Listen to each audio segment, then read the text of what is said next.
Okay. Hey everyone, welcome to another session of engagement with our community. And today I have Sue and Ethan. Welcome guys, and thanks for joining me today. Thank you. So guys, let me ask the first question. What does spina bifida and hydrocephalus, the disability or the ability, mean to you? Well, spina bifida is a spinal injury that you get from birth that can affect any levels of your mobility. You can have a various range, so you could be completely disabled with your feet or partially disabled. Yep. So I'm in a wheelchair. And hydrocephalus is usually most people with spina bifida have hydrocephalus. It's a brain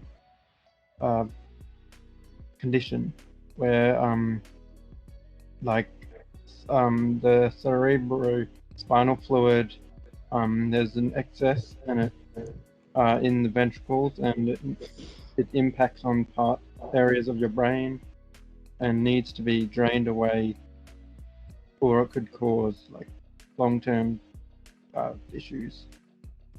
Okay, thanks for that, Ethan. So so what does it actually mean to you? Because we know Ethan has spina bifida and hydrocephalus, and I have spina bifida, but I don't have hydrocephalus. So I understand the spina bifida side of things, but I don't understand the hydrocephalus side of things. So for someone coming in, someone who's just been diagnosed with hydrocephalus and you've lived with it for so many years now, what would you say to someone, and what does it actually mean to you?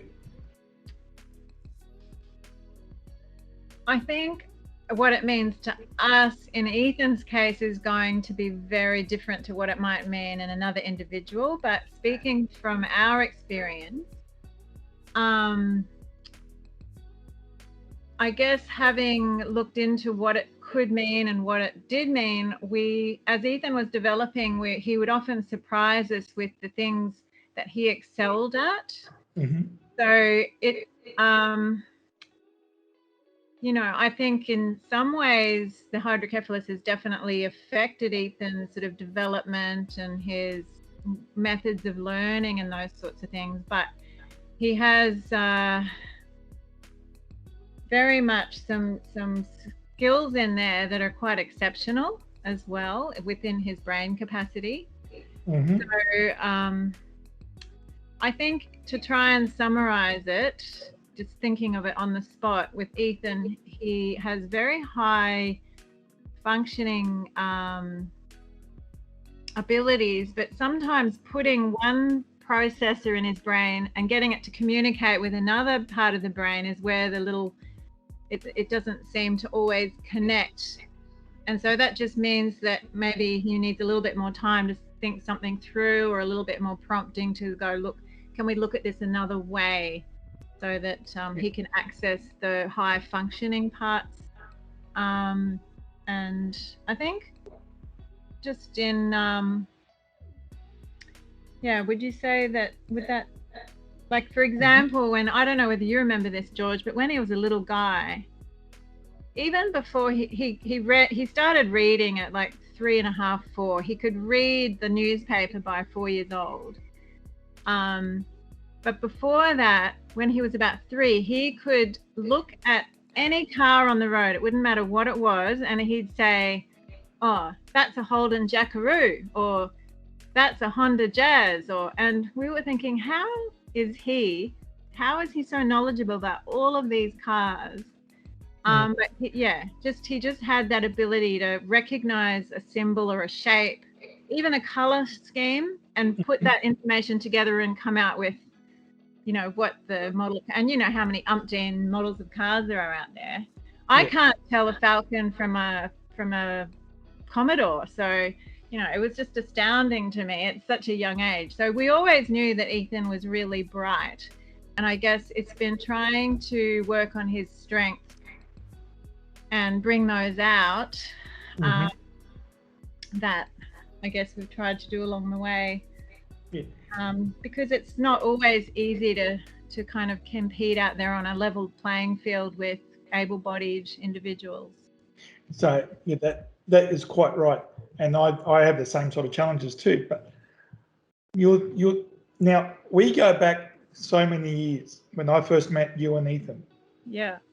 And I actually can't remember how old he was back then, but I know it was when he was transitioning from one school to another at the time. I think it might have been daycare to primary school, that young. Okay, so in between now and then, so in between now and then, what strategies have you guys come up as a family? And Ethan, same with you. What strategies have you come up for yourself and processes to be able to do what you want to do every day? You know, like I know you've just finished grade 12, and it's fantastic to see that you've done that. And you're just a young man, got the whole world in front of you. So what can you tell someone about strategies and processes that you put in place to cope with everyday living? Well, first thing that comes to mind is you can always ask for help with what's the word, movement, like moving around, because we live a bit rural, so it's kind of difficult, but I've managed to work around that. So when you say you've managed to work around that, can you just explain to people what you actually have done? I know you live rural, but people might not know how rural you do live. So how do you get around that sort of thing? Well, you can get electric chairs is one way, which can make it easy. Or over the years, I've just developed, gotten stronger and more able to go places. Mm-hmm. Sometimes we have to be a little bit flexible. So so our property is very steep, as you know, and so if we're trying to all go up to one part of the property where obviously getting the wheelchair is just going to be a pain, Ethan will transfer into the car and we'll drive up, you know, and then we'll get out of the chair with the wheelchair so that Ethan can be still a part of whatever's going on. And we've sort of had discussions over the years to Ethan with, you know, Ethan, do you think living out here is just too difficult and too tough, and would you rather just go back into the city? And invariably, what would you say to that What would you say to that question? I'd probably say no. Yeah, most likely. Yeah, it's not. I mean, I've adapted, so I don't really find it hard anymore. You can't really remember any other way. Yeah, so you've could have been out there quite a bit. So Ethan, now that you've finished school, and I know you got dad, you got mum, and you got your brother and your sister, and all that sort of thing. Mm-hmm. What do you hold for your future? Well, positive. I don't think it'll be any less equal than any able-bodied person. Mm-hmm. Which is good. That's good.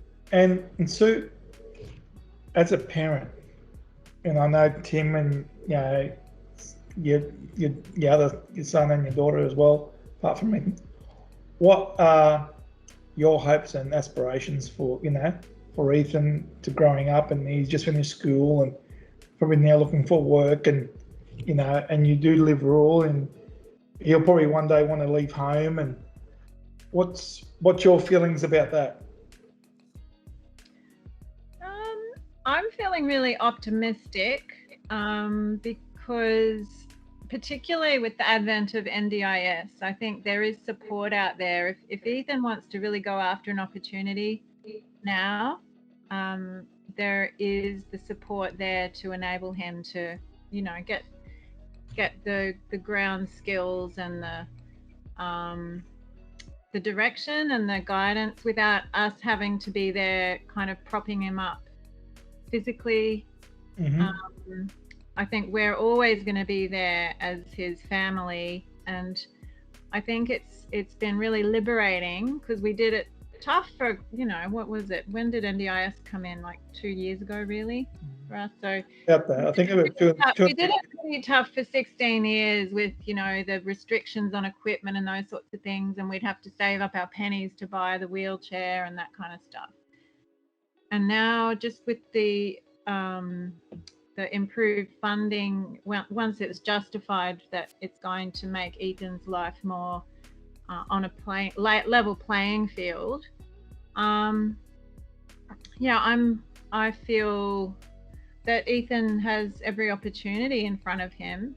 The rest of our family is sort of moved away from that conventional 9-to-5 occupation. So I don't know whether Ethan's going to want that, because the rest of us, I work part-time, but everyone else basically is involved in the farm work, and then Tom's brother is working in the church, that's his pathway.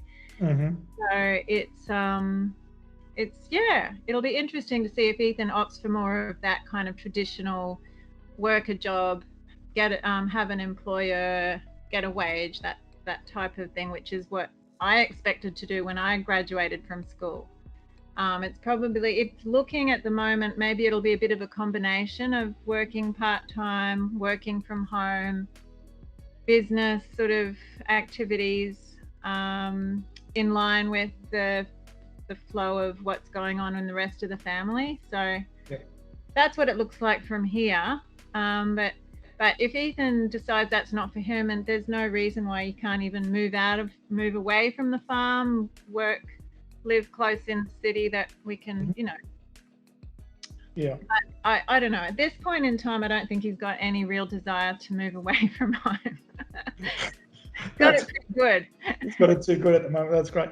So, Sue, I'd like to ask you one question. Now, I know if you don't want to answer that, that's fine. So, when you first realised Ethan had spina bifida and hydrocephalus before he was born, what were your first thoughts, and what information were you able to find back?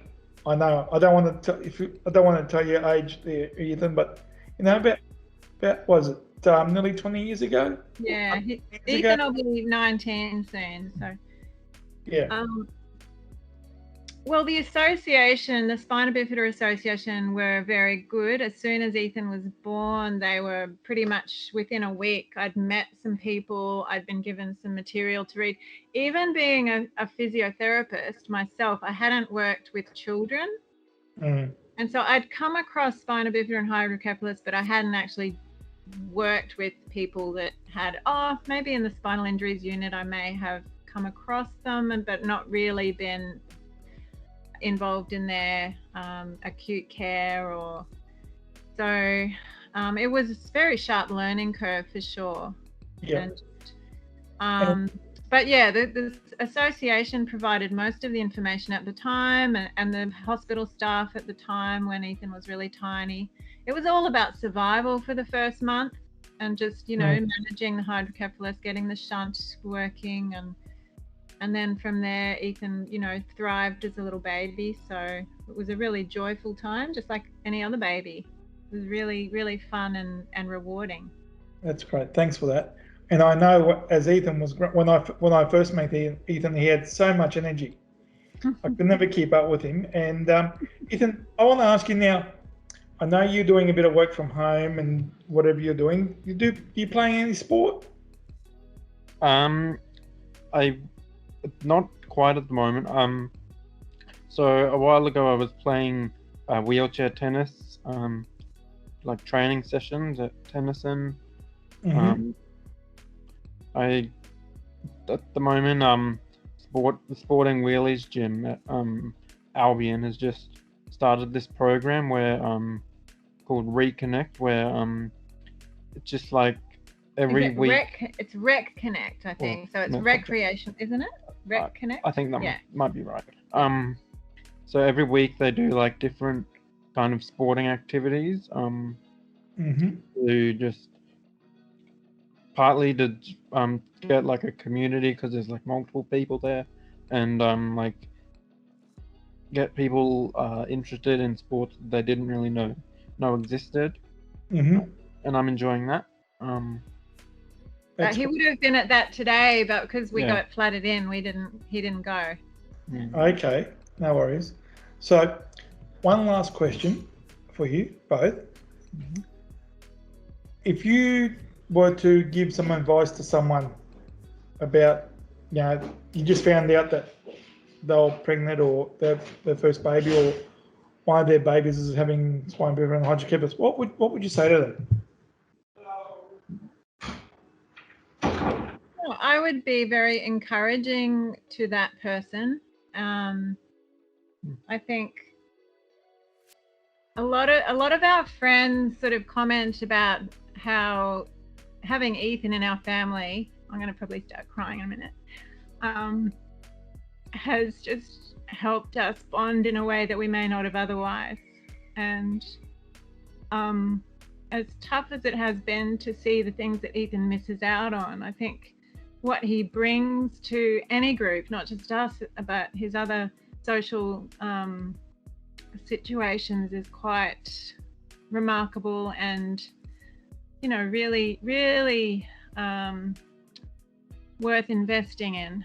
So I just encourage people to just dig deep and do what it takes to, help the individual to make the most of their strengths and get over the hurdles as they will invariably come along, just like with any child.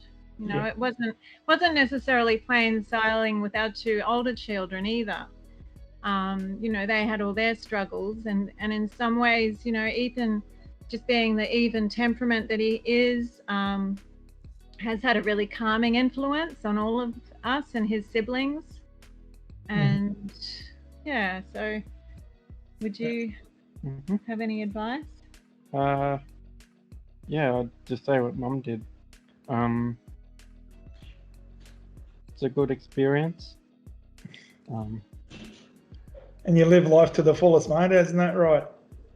That's good. And so I can relate to what you were just saying before, because Mum, my parents, we all went through that sort of thing as well, as kids getting older, and even to this day, my parents think, how we survived this long, and because I'm sure that doctors would have told you that he wasn't expected to live after a certain age, and all that sort of stuff, because that's what they told my parents. Yeah, not so much in the era Ethan was born, thankfully, because that would have been a very stressful thing to hear at that time. But we've been very blessed with an amazing health system that has provided so much support for Ethan's just medical care, and he's probably had more to deal with than some in terms of just bladder issues and things like that, and spinal surgery, and we've done a lot over the years. But it really, for the last 8-9 years, life has just sort of ticked along pretty normally. We've kind of all adjusted to what's normal for our family, and but we just know that we have a fantastic health system. Spina Bifida organisation has provided heaps of training and upskilling along the way, which we're really, really grateful for, and help with equipment trials and everything that needs to be done. I don't need to be Ethan's physio, I can just be his mum. And as he's getting older, I'm taking that little bit more of a step back, and letting support workers get involved with his life, and just giving him that little bit more freedom and choice. That's great. Well, thank you very much, Sue and Ethan. Really, really appreciate your time this afternoon. So thanks everyone for watching. If you'd like to know more, please get in contact with SBH Queensland 938444600, or visit our website, and we'll catch you later and have a great day. Bye for now.